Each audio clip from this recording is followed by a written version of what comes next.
नमस्कार दोस्तों, आज मैं आपसे बात करना चाहता हूं ईरान की उस आग की जो सिर्फ सड़कों पर नहीं जल रही बल्कि एक पूरे शासन को, एक पूरे सिस्टम को राख करने की ताकत रखती। एक तस्वीर जिसने दुनिया को हिला दिया। एक महिला खुले बाल, सिगरेट मुंह में दबाए ईरान के सर्वोच्च नेता अयतुल्ला खमेनेई का पोस्टर जला रही है। ये सिर्फ एक पोस्टर नहीं है दोस्तों, ये 47 साल पुरानी तानाशाही का चेहरा जल रहा है।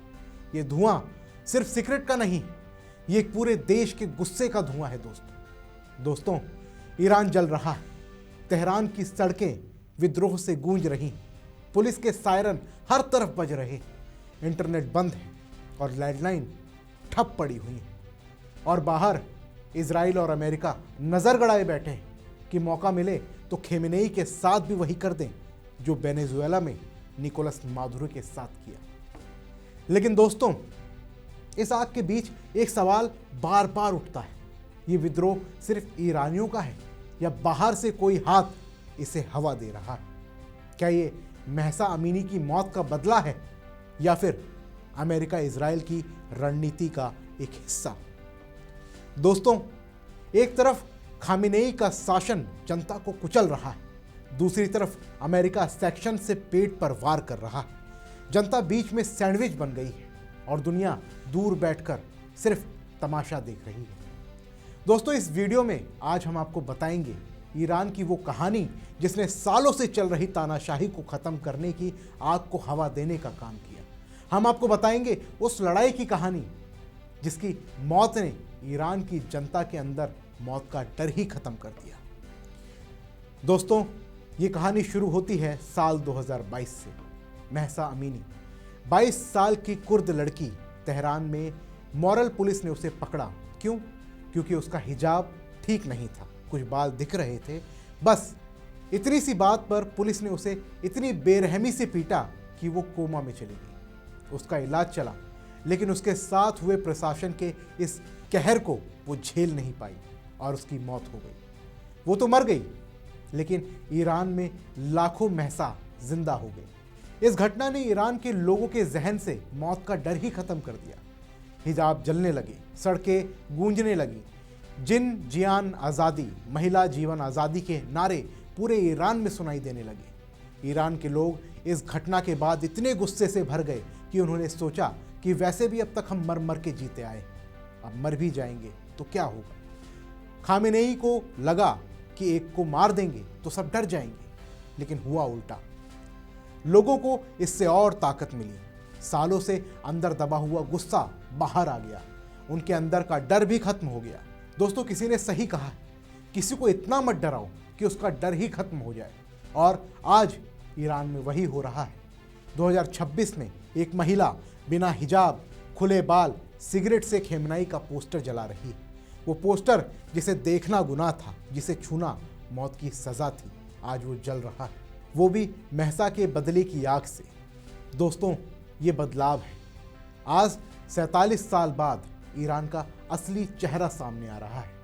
ईरान के लोगों का दर्द, उनका गुस्सा दुनिया के सामने आ रहा है। लेकिन दोस्तों, सवाल ये है कि आज अचानक ये आग क्यों भड़की? इंटरनेट क्यों काटा गया? फोन क्यों बंद किए गए? क्या ईरान में सत्ता बदलने वाली है? दोस्तों, वेनेजुएला में मादुरो के साथ जो हुआ, उसके बाद वहाँ की ज़्यादातर जनता खुश है, सड़कों पर जश्न मना रही है। वहाँ की पुलिस भी आराम से बैठी हुई है, कुछ नहीं कर रही। ईरान के लोगों ने ये देखा, अगर वहाँ ये हो सकता है तो यहाँ क्यों नहीं? सोशल मीडिया पर वहाँ की वीडियोस वायरल हो रहे हैं।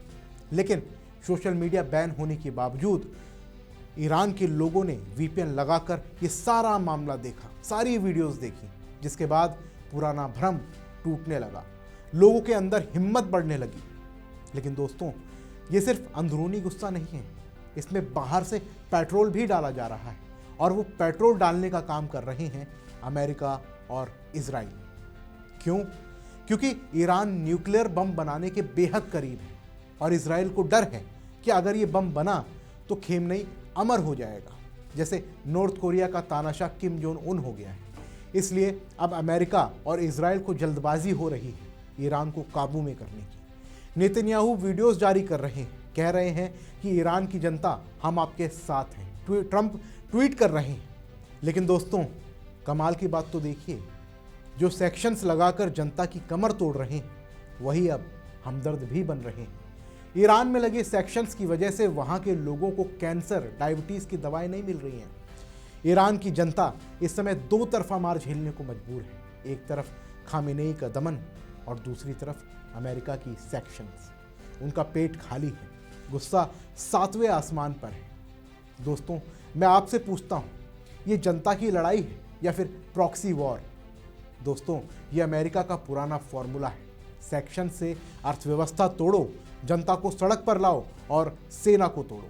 वेनेजुएला, श्रीलंका, नेपाल, इन सब के साथ भी अमेरिका ने यही किया और अब ईरान के साथ भी वो यही कर रहा है। दोस्तों, और तो और, एलन मस्क स्टारलिंक से ईरान को फ्री इंटरनेट देने का वादा कर रहे हैं। दोस्तों, जो आदमी ट्विटर पर सेंसरशिप करता है वही अब ईरान में आज़ादी का झंडा फहराने चला है। लेकिन सवाल यह है कि इसके पीछे मस्क का मकसद आखिर क्या है? उनका मकसद है सूचना का ब्लैकआउट तोड़ो, दुनिया को दिखाओ और ज़्यादा दबाव बढ़ाओ। और खामेनेई, वो बूढ़ा हो चुका है, वो बीमार है, वो अपने बेटे मुस्तफा को वारिस बनाना चाहता है और ये सब जनता को चुभ रहा है। सन 1989 में ईरान से राजशाही हटाई गई थी, लेकिन अब वहाँ धार्मिक राजशाही बनी हुई है। दोस्तों, ईरान के लोग अब पुराना शेर सूरज वाला झंडा लहरा रहे हैं, राजा पहलवी का नाम ले रहे हैं, क्योंकि 1989 से पहले के ईरान में महिलाएं आज़ाद थीं, लोग अपने जीवन को एंजॉय करते थे। और आज ईरान में हिजाब फोर्स तैनात है, इंटरनेट बैन है, चीन के AI कैमरे चेहरा स्कैन करके बिना हिजाब वालों को पकड़ रहे हैं। दोस्तों, ईरान में डिजिटल तानाशाही चल रही है। लेकिन दोस्तों, अब ईरान की तस्वीर बदल रही है। वहाँ अब बिना हिजाब पहने महिला सिगरेट से पोस्टर जला रही हैं। दोस्तों, अब सबसे बड़ा सवाल ये उठता है कि क्या ईरान में सत्ता परिवर्तन हो सकता है? दोस्तों, ये निर्भर करता है वहाँ की सेना पर, वहाँ की IRGC पर, क्योंकि IRGC के पास अर्थव्यवस्था का आधा कंट्रोल है और IRGC वैचारिक ही नहीं, आर्थिक तौर पर भी मजबूत है और ये आसानी से झुकने वाली नहीं है। ये वेनेजुएला की सेना से अलग है। ईरान में अगर तख्ता पलट की कोशिश हुई तो खूनी संघर्ष हो सकता है। लेकिन यहाँ पर एक ब्रेकिंग पॉइंट भी है।